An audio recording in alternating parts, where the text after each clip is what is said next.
अस्सलाम वालेकुम एंड नमस्ते दोस्तों। उम्मीद है सब खैर खैरियत से होंगे। जैसे कि मैंने कहा था, मैं आपको बताऊंगा कि पोर्तुगीज़ या पुर्तगाल की जो जॉब सीकर वीज़ा है वो कैसे ली जाए। अभी आपको पुर्तगाल की जॉब सीकर वीज़ा मिल सकती है। उसके लिए आपको उनका कोई भी एम्प्लॉयर का ऑफ़र लेटर या जॉब ऑफ़र नहीं होनी चाहिए। उसके अलावा भी, उसके बगैर आप पुर्तगाल जा सकते हैं।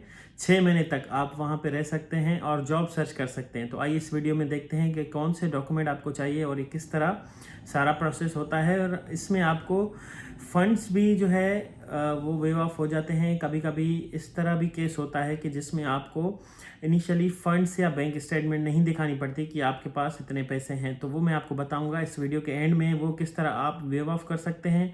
तो आइए शुरू करते हैं। पहले तो आपको पुर्तगाल जाने के लिए एक वीज़ा जो फॉर्म होता है जॉब सीकर वीज़ा का, वो फिल करना होगा प्रॉपरली। वो आपको उनकी ऑनलाइन वेबसाइट पे भी मिल जाएगा और उसके अलावा अगर आपके कंट्री में पुर्तगाल की जो है एम्बेसी है वहाँ से भी मिल जाएगा। उसके बाद आपको चाहिए एक वैलिड पासपोर्ट। वैलिड पासपोर्ट इतना हो कि जब आप वापस आएंगे उसकी 3 महीने की वैलिडिटी लाजमी है। फॉर एग्जांपल, अगर आप कल जाते हैं और 1 महीने बाद आपका आने का प्लान है, हम एग्जांपल लेते हैं, तो 1 महीने के बाद भी 3 महीने, मतलब टोटल आज से लेके 4 महीने तक आपका पासपोर्ट जो हो वैलिड होना चाहिए। उसके अलावा आपको पासपोर्ट की कुछ फ़ोटोकॉपीज़ करवानी पड़ेंगी और उसके अलावा आपको पासपोर्ट साइज़ 2 या 3 फ़ोटोज़ भी चाहिए जो कि वाइट बैकग्राउंड के साथ होते हैं। अमूमन जब आप शेंजन वीज़ा के लिए अप्लाई करते हैं, तो ये जो पुर्तगाल है वो भी शेंजन कंट्री है, तो उसके लिए आपको एक वाइट कलर बैकग्राउंड में एक फ़ोटो चाहिए जो कि एक तो फॉर्म पे अटैच होगी और उसके अलावा उसके डिफरेंट जो है जगहों पे आपको यूज़ करनी पड़ेगी। तो ये 2 या 3 जो है आपको फ़ोटोज़ चाहिए। ठीक है। उसके बाद आपको चाहिए प्रूफ ऑफ रेगुलर जो है रजिस्ट्रेशन या रेगुलर लिविंग। फॉर एग्जांपल, काफ़ी दोस्त ऐसे होते हैं जो अपने कंट्री में नहीं रहते। फॉर एग्जांपल, अगर आप इंडिया से हैं या पाकिस्तान से हैं लेकिन आप सऊदीया में या इटली में या दुबई में या कहीं भी रह रहे हैं, मोर देन 3 मंथ्स या 1 ईयर आप फॉर एग्जांपल दुबई में रह रहे हैं, आप पाकिस्तान से हैं, तो आपको वहाँ का जो है रेजिडेंट कार्ड, जो परमिट कार्ड होता है, वो भी देना होगा। आपको प्रूफ देना होगा कि आप वहाँ पे क्यों रह रहे थे और लीगल रह रहे थे। ये सारी चीज़ें आपको वहाँ पे बतानी होगी कि आप वहाँ पे क्यों रह रहे थे, तो वो भी आपको लाजमी देना है। उसके अलावा क्रिमिनल रिकॉर्ड सर्टिफिकेट होता है। अब ये 2 चीज़ें होती हैं। एक तो क्रिमिनल रिकॉर्ड आपके अपने कंट्री का होगा। अगर आप इंडिया से हैं या पाकिस्तान से हैं तो आपको वहाँ पे पुलिस क्रिमिनल रिकॉर्ड या पुलिस जो है सर्टिफिकेट होता है, वो करेक्टर सर्टिफिकेट भी बोलते हैं, वो देना होगा। और उसके बाद जहाँ पे आप रह रहे थे बाद में या अभी रह रहे हैं, फॉर एग्जांपल एक पाकिस्तानी या इंडियन दुबई में रह रहा है या सऊदी में रह रहा है या कहीं भी रह रहा है अपने कंट्री से बाहर, तो उस कंट्री का भी आपको क्रिमिनल रिकॉर्ड देना पड़ेगा। तो ये दोनों क्रिमिनल रिकॉर्ड आपको देने पड़ेंगे। पुर्तगाल का जो वीज़ा आपको मिलता है वो 160 दिन मिलता है, तकरीबन जो 5 महीने होते हैं। उसके अंदर अंदर आपने जॉब सर्च करनी होती है। अगर उसके दौरान भी आपको जॉब नहीं मिलती तो आप 2 महीने और, मतलब 60 दिन और एक्सटेंड कर सकते हैं पुर्तगाल में रहते हुए भी। तो तकरीबन ये टोटल बनते हैं 5 से 7 मंथ बनते हैं। तो 7 महीनों के अंदर अंदर आप पुर्तगाल में रह के जॉब सर्च कर सकते हैं। और अगर आपका स्किल अच्छा है, आप जो है एम्प्लॉयर ढूंढ लेते हैं, तो आप फैमिली को भी पुर्तगाल डायरेक्टली अपना रेजिडेंट कार्ड लेने के बाद बुला सकते हैं। तो ये एक बहुत अच्छी चीज़ है। उसके बाद आपका जो है वैलिड इंश्योरेंस होना चाहिए, वैलिड ट्रैवल इंश्योरेंस। जब आप ट्रैवल करेंगे पुर्तगाल में थ्रू आउट योर जर्नी और स्टे इन पुर्तगाल, आपके पास एक वैलिड ट्रैवल इंश्योरेंस होना चाहिए जो मेडिकल और बाकी सारे अखराजात जो है कवर करे। क्योंकि शेंजन जोन में जब आते हैं तो आपको ट्रैवल इंश्योरेंस लाजमी चाहिए होता है और जितना भी टाइम आप उधर रहेंगे तो आपका वो वैलिड होना चाहिए। उसके बाद आपके पास होनी चाहिए रिटर्न टिकट। फॉर एग्जांपल, अभी आप जा रहे हैं 5 महीने के लिए, अगर आपका वीज़ा लग गया तो 5 महीने बाद का आपका ट्रैवल जो रिटर्न टिकट है वो लाजमी आपने सबमिट करना है। क्योंकि पता नहीं आपकी जॉब लगेगी नहीं लगेगी, लेकिन एम्बेसी वाले मेक श्योर करना चाहते हैं कि आप वहाँ से वापस चले जाएंगे इन केस अगर आपकी जॉब नहीं लगती। तो ज़रूरी नहीं है आप कंफर्म टिकट दें, आप जो है डमी टिकट भी बुक कर सकते हैं जो कि डिफरेंट वेबसाइट से हो जाता है। लेकिन आपको एक इटिनरी देनी होती है कि भाई मैं इस डेट को जाऊंगा और इस डेट को वापस आऊंगा। इन केस मेरी जॉब उधर हो गई, मेरा जो है वर्क परमिट चेंज हो गया, जॉब सीकर से उधर का रेजिडेंट हो गया, तो वो फिर टिकट आपके काम की नहीं रहेंगी। तो वो आपने लाजमी देनी है।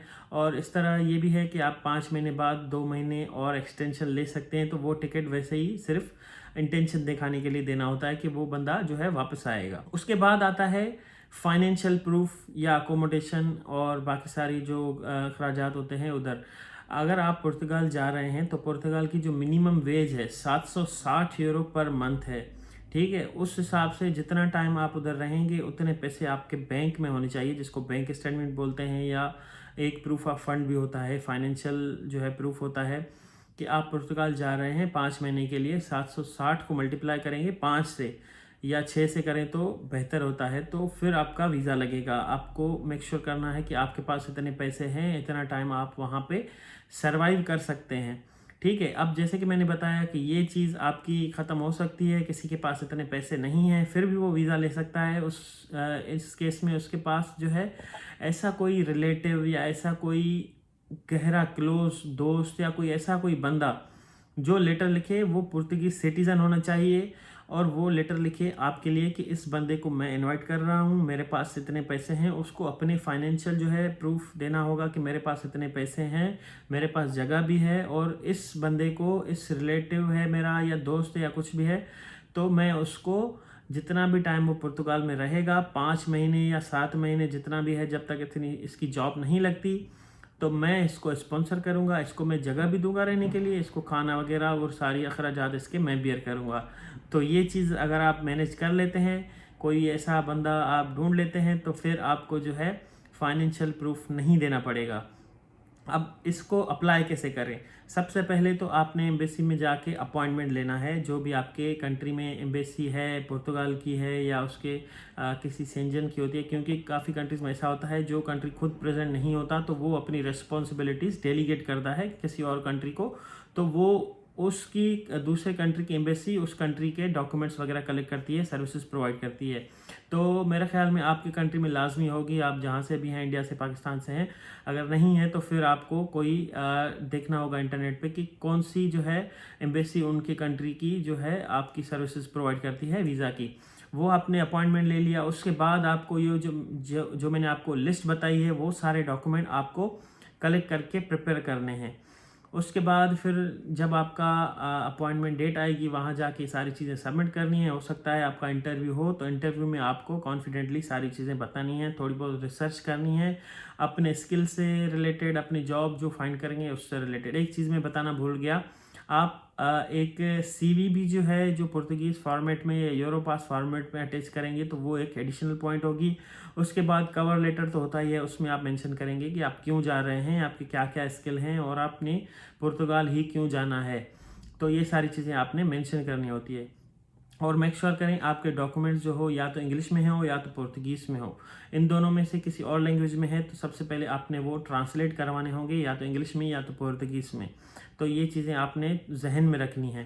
तो ये सारी आपका इंटरव्यू होगा, फिर आपको जो है 1 महीने के अंदर अंदर आपको जो है डिसीजन बताया जाएगा कि आपको वीज़ा दिया जाता है या नहीं दिया जाता।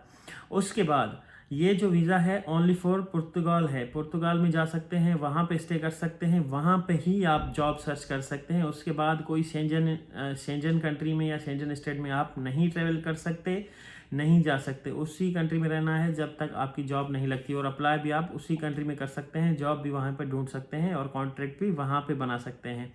काफ़ी लोग सोचते हैं कि पुर्तगाल का वीज़ा अप्लाई करके जॉब सीकर उधर से फिर कहीं जर्मनी, फ्रांस या स्विट्ज़रलैंड या कहीं इधर उधर निकल जाएंगे, लेकिन इस वीज़ा में ये जो है अपॉर्चुनिटी अवेलेबल नहीं है अनफॉर्चुनेटली।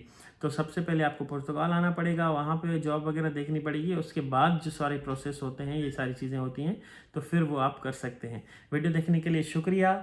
इस चैनल को सब्सक्राइब और लाइक करें लाजमी, क्योंकि मैं और सारी काफ़ी वीडियोज़ लाने वाला हूँ पुर्तगाल के अलावा। नीदरलैंड, स्वीडन, ऑस्ट्रेलिया, कनाडा, ये सारी मैं इस चीज़ों को कवर करूँगा कि किस तरह उनका वीज़ा लिया जाए, क्या क्या डॉक्यूमेंट्स रिक्वायर्ड हैं, कहाँ कहाँ से मिलेंगे, और कुछ मेरे पास टिप्स होंगे अपने एक्सपीरियंस के हिसाब से, तो वो भी मैं आपसे लाजमी शेयर करूँगा। Thank you so much for watching. अगर कोई क्वेश्चन हो, कोई चीज़ समझ नहीं आई हो, तो नीचे कमेंट लाजमी करें, मैं आपको आंसर ज़रूर दूंगा। Thank you so much.